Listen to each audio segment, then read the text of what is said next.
Hello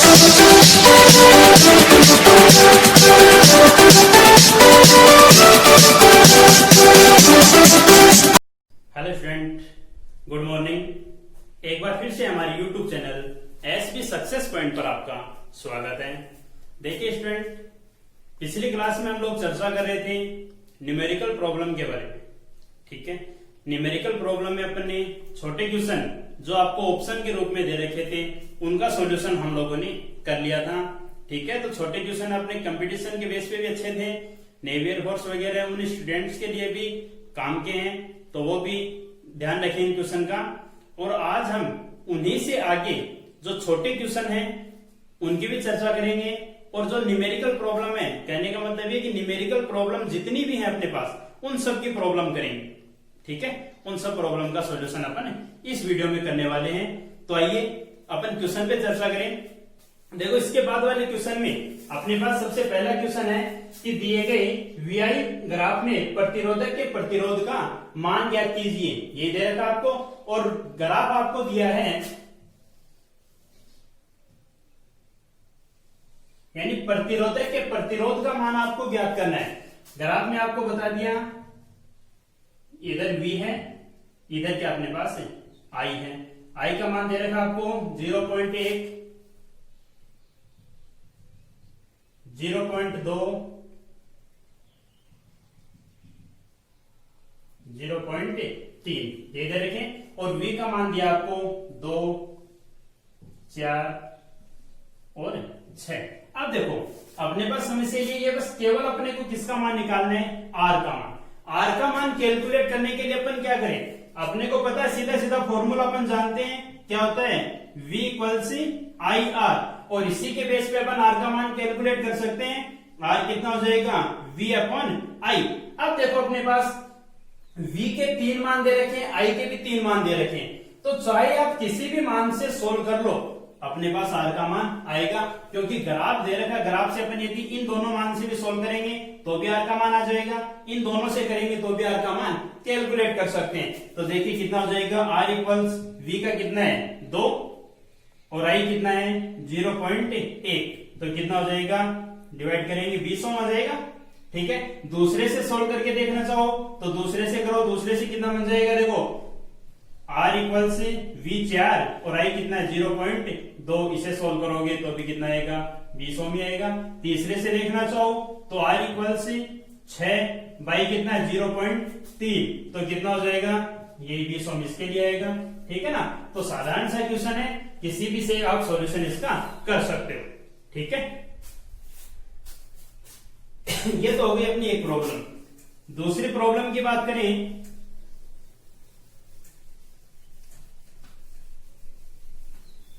दूसरी problem अपने पास है कि 40 वाट 220 वोल्ट बल्ब में प्रवाहित विद्युत धारा का मान ज्ञात कीजिए। यानी आपको पावर तो दे रखी है कितनी, 40 वाट, और वोल्टेज V का मान दिया आपको 220 वोल्ट, ये दे रखा है 40 और 220 वोल्ट। तो देखो, इसके लिए मान कितना बनेगा, फॉर्मूला अपन जानते हैं, अपन ने शक्ति के बारे में पढ़ा था, तो कितनी थी, P इक्वल्स VI, ये फॉर्मूला था।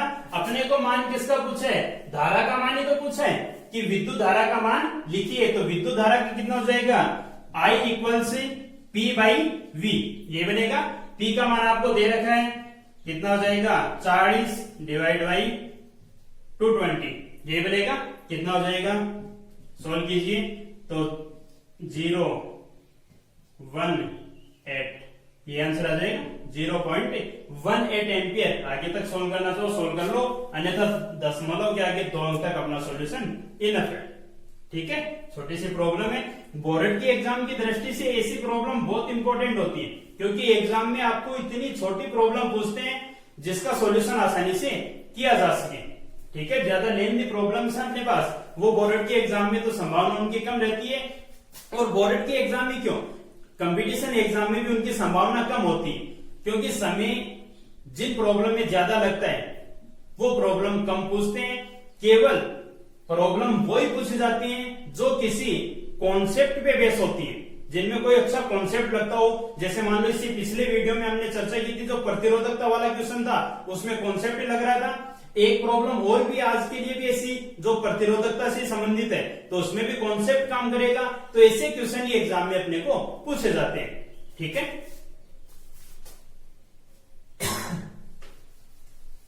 इसके बाद देखो ये क्वेश्चन है नेक्स्ट, इसी की बात अपन करेंगे। नेक्स्ट क्वेश्चन अपने पास है कि चित्र में एक ही धातु के दो चालकों की प्रतिरोधकता ρ1 ρ2 ओम मीटर है, ρ1 एवं ρ2 के अनुपात लिखिए। ये पूछा अपने को, ρ1 और ρ2 का अनुपात पूछा है। देखो दो डायग्राम आपको दे रखे हैं, एक तो दे दिया आपको जो ρ1 प्रतिरोधकता है और इसकी लंबाई आपको दे दी 2 मीटर दे दिया है, और दूसरा आपको दे रखा है जिसकी लंबाई कितनी है ρ2 इसकी प्रतिरोधकता है और लंबाई कितनी दे रखी है आपको 4 मीटर, और आपको मान किसका पूछा है ρ1 अनुपात ρ2, इन दोनों का अनुपात आपसे पूछा है। तो देखो ρ1 अनुपात ρ2 अपन ने प्रतिरोधकता पढ़ा था, उस समय मैंने कहा था, और पिछले वीडियो में भी अपने पास एक क्वेश्चन आया था, उस समय भी मैंने कहा था कि प्रतिरोधकता का मान केवल पदार्थ की प्रकृति और ताप पर निर्भर करता है। ये पढ़ा था। यहाँ पे देखो अपने को लंबाई दे रखी है 2, तो लंबाई पर प्रतिरोधकता का मान निर्भर नहीं करता।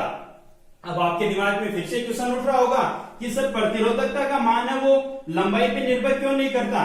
क्योंकि अपने पास फॉर्मूला तो अपन ये लिखते हैं रो इक्वल्स में आर का अपने पास था R equals rho L by A, तो रो कितना था आर ए अपॉन एल, ये फॉर्मूला था। फॉर्मूला देखें तो अपने को लगता है कि लंबाई पे निर्भर है, लेकिन एक्चुअल में प्रतिरोधकता का मान लंबाई, अनुप्रस्थ काट क्षेत्रफल, इन कारकों पे निर्भर नहीं करता।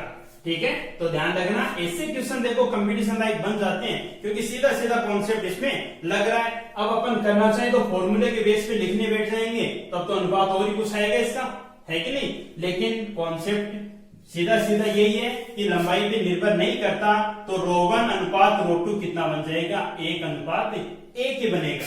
ठीक है,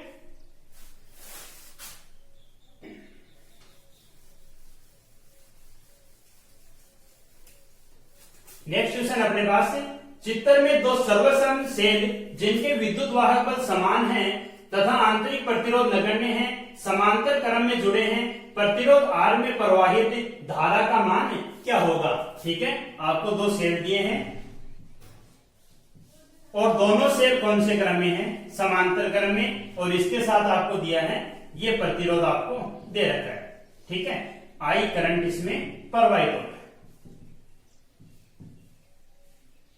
सर्वसम यानी दोनों सेम दे रखे हैं। ठीक है, तो देखो इसमें प्रवाहित धारा का मान आपसे पूछा है, तो धारा कितनी हो जाएगी? पहली बात तो आपको ये ध्यान रखनी है कि अपने पास समांतर क्रम संयोजन है, तो समांतर क्रम संयोजन में विभवांतर तो क्या होता है? समान होता है, विभवांतर का मान समान होता है। तो देखो विभवांतर जब समान हो तो अपन ऐसा लिख सकते हैं V बराबर आई आर, यानी अपने पास V बराबर आई आर, यानी I कितना बनेगा V बाई आर। अब विभवांतर देखो दो चीज अपन ने पढ़ी थी, विद्युत वाहक बल और टर्मिनल वोल्टता पढ़े थे, विद्युत वाहक बल और टर्मिनल वोल्टता अपन ने पढ़े थे।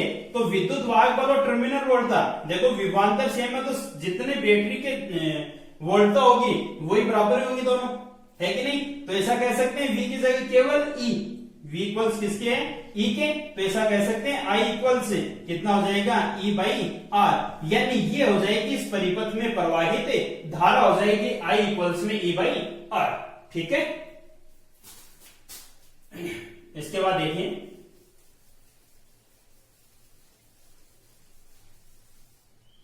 नेक्स्ट क्वेश्चन अपने पास से, 8R प्रतिरोध का कोई तार वर्ग के रूप में मोड़ा गया है, इसके किसी व्यास के सिरों के मध्य प्रभावी प्रतिरोध का मान क्या होगा?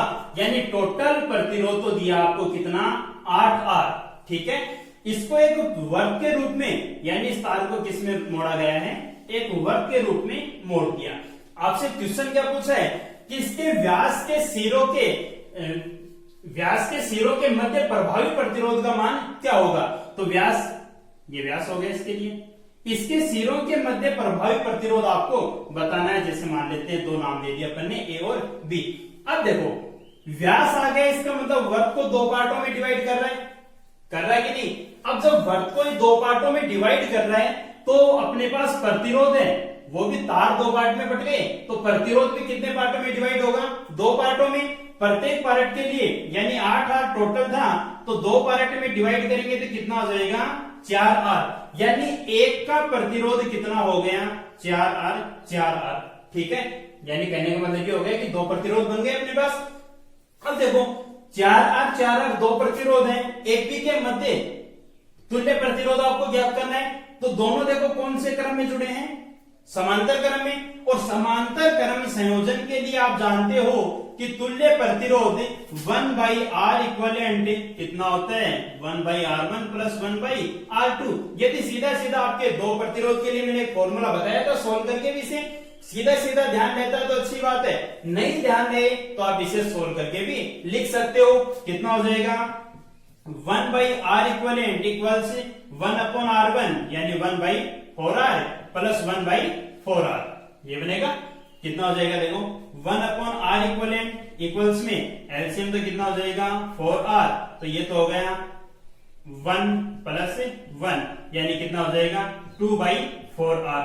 ठीक है, कैंसिल कर दो 2, तो कितना बना 1/R इक्विवेलेंट इक्वल्स में कितना आ जाएगा 1/2R, और अपने को चाहिए किसका R इक्विवेलेंट, तो जस्ट इसको उल्टा कर दो तो कितना आ जाएगा,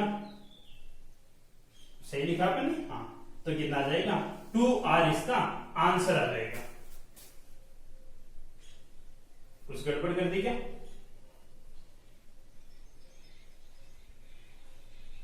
ठीक है, कितना हो जाएगा 2R।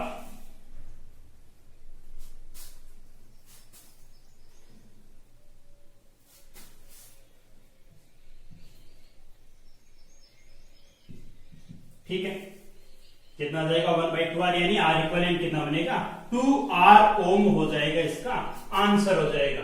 ठीक है,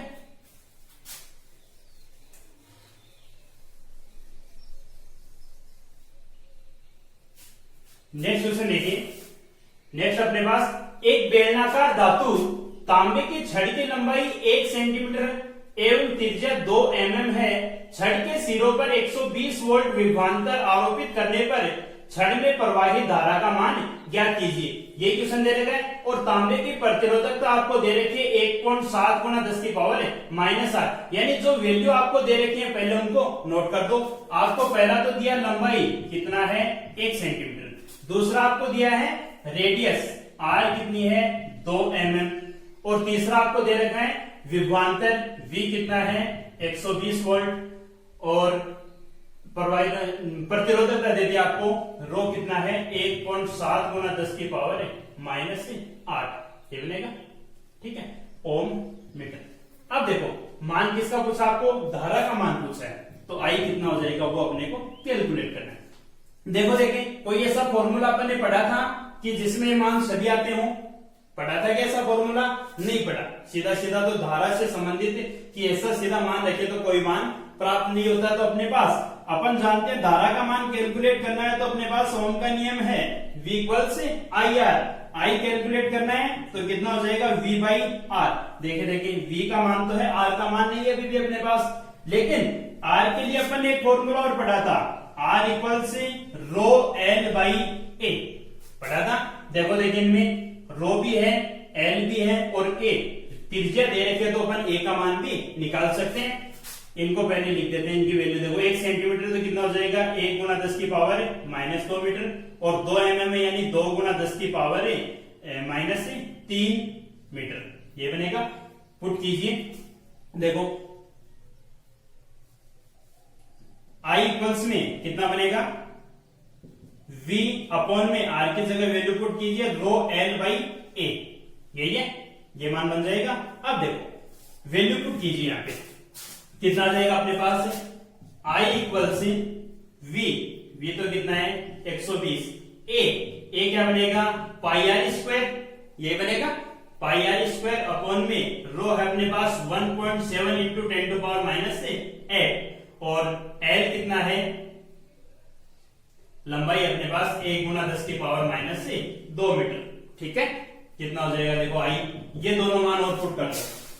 120 इंटू पाई का आप जानते हो 3.14 इंटू R² आर कितना अपने पास 2 गुणा 10 की पावर माइनस 3, तो 2 गुणा 10 की पावर माइनस 3 का होल स्क्वायर और अपॉन में वैल्यू कितनी है 1.7 इंटू 10 टू पावर माइनस 8 और इंटू 10 टू पावर माइनस 2।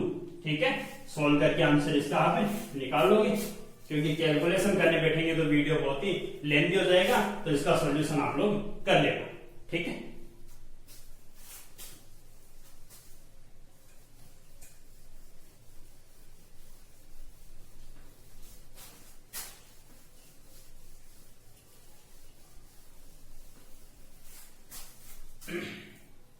इसके बाद देखो नेक्स्ट प्रॉब्लम हमारे पास कि चित्र में बिंदु ए व बी के मध्य तुल्य प्रतिरोध का मान ज्ञात कीजिए। यानी आपको डायग्राम दिया है,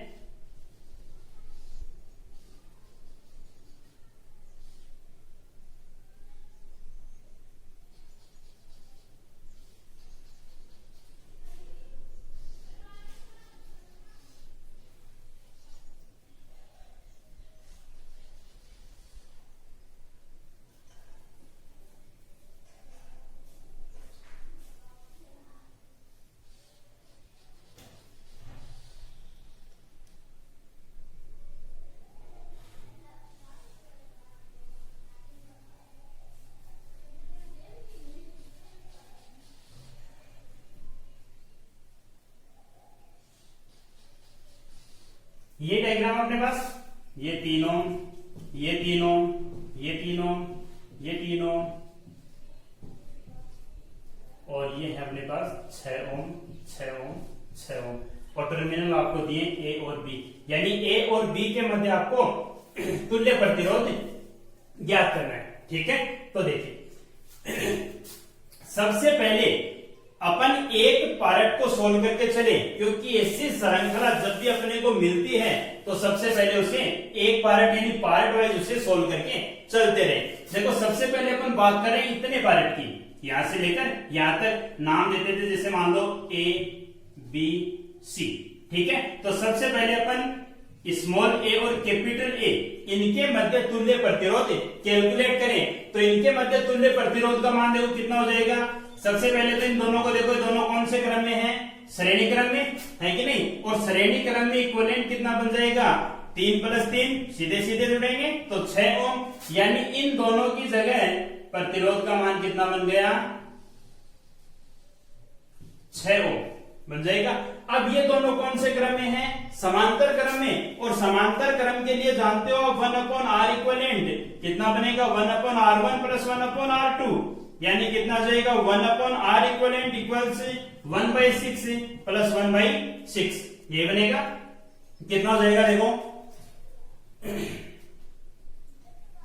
1/r इक्विवेलेंट इक्वल्स में एलसीएम आ गया 6 और कितना बनेगा 1 + 1 यानी 2/6 यानी 1/3 यानी r इक्विवेलेंट अपने पास कितना आएगा 3 आ जाएगा। ठीक है, अब देखो ये आ गया कौन से, इन दोनों की जगह, यानी यहां पे एक इक्विवेलेंट अपने पास बन गया और वो कितना बना है 3 ओम बना है। ठीक है, अब देखो अब कौन से में आओ ए और बी के मध्य, ए और बी के मध्य तो सोल्व करेंगे तो जैसा अभी किया था अपन ने 3 और 3 ये दोनों श्रेणी क्रम में, श्रेणी क्रम में तो इनकी जगह इक्विवेलेंट कितना बन जाएगा 6 ओम बनेगा, और 6 और 6 ये दोनों समांतर क्रम में, तो इनको सोल्व करेंगे जैसा भी किया था अपन ने वैसा ही होगा। 1/r इक्विवेलेंट इक्वल्स में 1/r1 यानी 6 और 1/r2 6, तो 1/r इक्विवेलेंट इक्वल से 6 एलसीएम 1 + 1 यानी 1/r इक्विवेलेंट अपना कितना बना 2/6 यानी 1/3, तो r इक्विवेलेंट कितना आ जाएगा यहां से वही 3 ओम। ठीक है, तो अब इन दोनों की जगह कितना बन जाएगा 3 ओम बन जाएगा। ठीक है, अब देखो अब आओ कौन से में ए और सी के मध्य सोल्व करते चल रहे हैं, अपने आगे आगे वैल्यू निकालते जा रहे हैं। ए और सी के मध्य पहुंचो तो इनमें कितना हो जाएगा देखो 3 और 3 वही कौन से क्रम में है श्रेणी क्रम में, तो इनकी जगह इक्विवेलेंट कितना आ जाएगा श्रेणी क्रम में तो 6 हो जाएगा 6 ओम। अब ये देखो दोनों कौन से में है समांतर में, तो समांतर में सोल्व करेंगे तो इन दोनों की जगह कितना बन जाएगा वही 3 ओम बनेगा। तो यहाँ पे कितना आ जाएगा 3 ओम। ठीक है, यानी पूरी श्रृंखला, पूरी जो स्ट्रक्चर आपको दे रही थी उसको अपने सोल्व कर लिया। अब अपने पास केवल बचे हैं 3 प्रतिरोध। ठीक है, अब देखो इन 3 में भी, 3 में कौन सा है, अपने को तो ए और बी के मध्य चाहिए। ठीक है, तो ए और बी के मध्य सोल्व करें अपन, ए व बी के मध्य। तो देखो ए व बी के मध्य ये दोनों तो कौन से क्रम में हो जाएंगे, श्रेणी क्रम में, क्योंकि अपने को चाहिए ये। यदि इन दोनों के बीच में चाहिए था तब ये दोनों श्रेणी में हो जाते। ठीक है, तो ये श्रेणी में बनेंगे तो इनका तो आर इक्विवेलेंट कितना हो जाएगा 3 + 3, यही होगा, यानी 6 ओम। तो इनकी जगह तो कितना बन गया 6 ओम। अब अपने पास देखो प्रॉब्लम है वो छोटी सी आ गई। अब दोनों कौन से क्रम में हैं, समांतर क्रम में हैं, तो 1/R इक्विवेलेंट कितना बनेगा 1/R1 + 1/R2, यानी कितना हो जाएगा R इक्विवेलेंट इक्वल्स में 1/6 + 1/3, यही होगा। कितना आ जाएगा, एलसीएम तो हो गया 6। ठीक है, 1 + 2 यानी कितना हो जाएगा 3/6, यही होगा 1/2, यानी R इक्विवेलेंट कितना बनेगा अपने पास से 2 ओम। यानी कितनी बड़ी प्रॉब्लम थी और उसका छोटा सा सॉल्यूशन अपने पास से आ गया। कितना है आंसर अपना 2 ओम। ठीक है ना, तो प्रतिरोध से संबंधित कोई भी ऐसी समस्या हो, अपने पास ऐसी प्रॉब्लम हो, आसानी से उसको अपन सॉल्व कर सकते हैं। थोड़ा सा ध्यान रखिए, तो सीक्वेंस का ध्यान रखिए कि कौन सा प्रतिरोध किसके साथ श्रेणी में है या समांतर में है। ठीक है, बुक के एग्जाम्पल्स में आपको बहुत सी प्रॉब्लम दे रखी है, उनको यदि सॉल्व करोगे आप तो ये प्रतिरोध वाली समस्या आपके सामने नहीं रहेगी। वैसे आप 10th क्लास में भी आपने प्रॉब्लम सॉल्व की है बहुत सी। ठीक है, तो अब इनमें यदि ज्यादा कंफ्यूज होने की आपको आवश्यकता नहीं है, जो भी प्रॉब्लम हो उसे आसानी से आप सॉल्व कर सकते हो। ठीक है,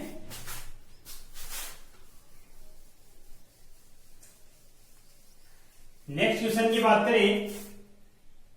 क्वेश्चन अपने पास है, चित्र में दर्शाए गए अनंत श्रेणी के विद्युत परिपथ का बिंदु ए व बी के मध्य तुल्य प्रतिरोध ज्ञात कीजिए। यानी सेम सा ये क्वेश्चन अपने पास, अपने को डायग्राम दिया है,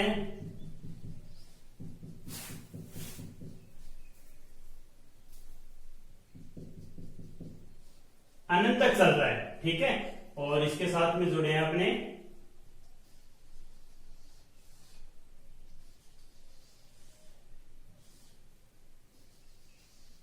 ठीक है, ये अनंत तक अपने पास चल रहा है। ठीक है, मान दे रखे हैं आपको R सबके मान यही है।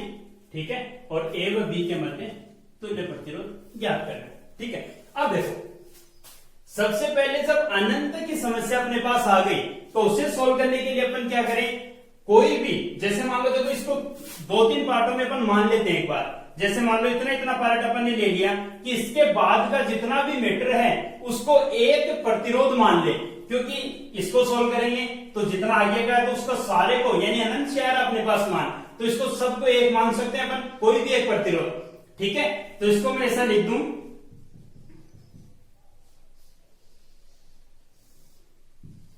ए बी, और आगे का जितना भी है उसको एक रेजिस्टेंस मान लेते हैं और उसको नाम दे देते हैं कैपिटल आर। ठीक है, बाकी स्मॉल आर है तो इसको मान लिया अपन कैपिटल आर, यानी आगे का टोटल सॉल्यूशन अपने पास कैपिटल आर है, एक बार अपन मान लेते हैं। ठीक है, अब देखो इसके लिए सॉल्यूशन करें अपन, तो सबसे पहले तो देखो ये दोनों कौन से क्रम में हैं, समांतर क्रम में। तो समांतर क्रम के लिए इनके लिए इक्विवेलेंट निकालें तो कितना हो जाएगा, देखो सीधा सीधे लिख दूं, R अपॉन में कितना बनेगा R+R, यानी 1/R इक्विवेलेंट से सोल्व करोगे तो ये मान बनेगा अपने पास R अपॉन में R+R। ठीक है, अब इसके साथ देखो ये कौन से क्रम में, ये तो दोनों समांतर में थे। ठीक है, अब ये कौन से क्रम में जुड़ा है, श्रेणी क्रम में जुड़ा है, तो इसके लिए इक्विवेलेंट, चलो इसको R' मान लेते हैं अपन कोई भी। अब इक्विवेलेंट निकालो तो R इक्विवेलेंट कितना बनेगा, ये तो इन दोनों का सॉल्यूशन हो गया। अब ये इसके साथ श्रेणी में, क्योंकि देखो A से चलेंगे और यहां से आएंगे तो ये डायग्राम आपका ऐसा ही बनेगा, A B, यानी ये R है और ये R' जो मान अपन ने निकाला वो हो गया। यहां से चले तो दोनों देखो कौन से क्रम में है, श्रेणी क्रम में, तो R इक्विवेलेंट कितना बन जाएगा R' प्लस स्मॉल r, ये बनेगा, यानी R इक्विवेलेंट का मान कैलकुलेट कर सकते हैं। यहां से कितना बनेगा देखो आर इक्वलेंट इक्वल्स में मान रखो आर डैश का है अपने पास आर डॉट आर कौन में आर प्लस आर और प्लस में कितना है आर। एलसीएम लेके सोल्व कीजिए तो कितना बनेगा R equivalent equals R R upon में आर प्लस आर और प्लस आर इंटू कितना बनेगा आर प्लस आर। आई बात समझ में? कितना हो जाएगा R equivalent equals R R plus R square plus R R upon में आर प्लस आर, यानी आर इक्वलेंट कितना बनेगा R plus R 2r R plus R square upon में आर प्लस आर। अब देखो, अब जो अपन ने प्रतिबंध माना था, ये माना था कि इन सब के बराबर वैल्यू कितनी है आर, तो अपन ऐसा कह सकते हैं कि आर इक्विवेलेंट है वो किसके बराबर होगा, इस आर के बराबर ही होगा। तो ऐसा कह सकते हैं, ये ऐसा कह दो कि सिद्धांत जो भी अपन ने माना था उसके अनुसार ये आर इक्विवेलेंट किसके बराबर होगा, आर के बराबर। ठीक है, अपने को मान किसका निकालना है, इसी आर का ही तो निकालना है कि आर जो अपन ने माना था उसकी वैल्यू कितनी होगी। तो आर इक्विवेलेंट का मान रखो, देखो 2r r plus R square upon R plus R और इक्वल्स में कितना हो जाएगा r, कितना बनेगा 2r प्लस आर स्क्वायर और इक्वल्स में r प्लस r, कितना हो जाएगा 2r plus R square plus equal r plus R square. अपने को मान चाहिए आर स्क्वायर का। अब देखो एक द्विघात समीकरण अपने पास बन रही है द्विघात समीकरण का सॉल्यूशन आसानी से कर सकते हैं। देखो इसको मैं ऐसा लिख दूं R square plus R R minus का 2r माइनस आर स्क्वायर बराबर 0, यानी कितना बना आर स्क्वायर माइनस का आर आर और माइनस का आर स्क्वायर बराबर 0। एक द्विघात समीकरण बन गई अपने पास। अपने को मान किसका निकालना है, कैपिटल आर, जो अपन मान के चले थे उसका मान निकालना है। तो देखो कितना बनेगा, यहां से अपने पास 2-3 मेथड है, किसी से भी कर सकते हैं इसे सॉल्यूशन, और यदि किसी से सॉल्यूशन नहीं हो तो अपने पास श्रीधराचार्य सूत्र है, उसकी सहायता से अपन कर सकते हैं। तो देखो उससे कितना हो जाएगा आर इक्वल से क्या होता है formula minus b plus minus root में b square minus 4ac by कितना होगा 2a। यहाँ पे मान देखो b का तो कितना है, इसका गुणक चाहिए माइनस आर हो गया, a का कितना है, इसका गुणक कितना है 1, और c का कितना हो गया, जो भी वैल्यू है वो माइनस का आर स्क्वायर। ये मान बने, सोल्व कीजिए कितना बन जाएगा। देखो r इक्वल से माइनस बी, यानी माइनस बी के जगह कितना है माइनस का R plus minus B square, यानी माइनस आर का स्क्वायर कितना हो जाएगा are square minus 4ac, 4a कितना है 1 और c कितना है माइनस का आर स्क्वायर। ठीक है, अपॉन में 2a, यानी 2 इंटू a कितना है 1।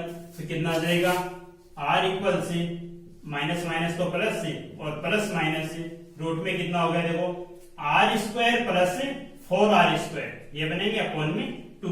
ठीक है, कितना आ जाएगा r इक्वल से देखो r प्लस माइनस से ये कितना बन गया रूट में 5r स्क्वायर बन जाएगा, अपॉन में कितना है 2, यानी r इक्वल से कितना हो जाएगा r प्लस माइनस से इसको ऐसा लिख दे, देखो रूट 5 और साथ में r स्क्वायर का वर्गमूल कितना हो गया r बाई कितना है 2, यानी r इक्वल्स, इससे r को हम निकाल सकते हैं। तो r कितना बचेगा 1 प्लस माइनस रूट 5 बाई 2, ये हो जाएगा इसका सॉल्यूशन। कि जो अपन ने r माना था इनके इक्विवेलेंट वही मान, देखो इसके इक्विवेलेंट मान लो, चाहे इससे अगले वाले के मान लो या उससे अगले वाले के मान लो। ठीक है, अनंत तक चल रहे अपने पास, तो जो भी अपन ने माना था उसका सॉल्यूशन हो जाएगा अपने पास ये। तो इस क्वेश्चन का आंसर कितना अपने पास ये आंसर आ जाएगा।